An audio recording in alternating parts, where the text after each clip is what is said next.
In today's video, we'll learn how to graph the horizontal line, y equals -2 on a coordinate plane.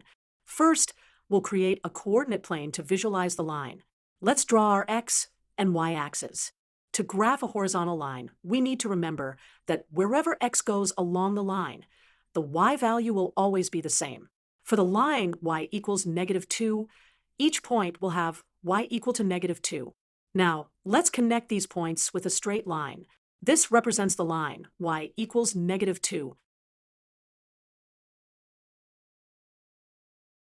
As you can see, the line is horizontal, and all points on the line have a y-coordinate of -2.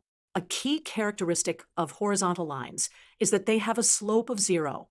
In summary, to graph y equals -2, we plotted points where y equals -2 for different x values, and then connected them to form a horizontal line.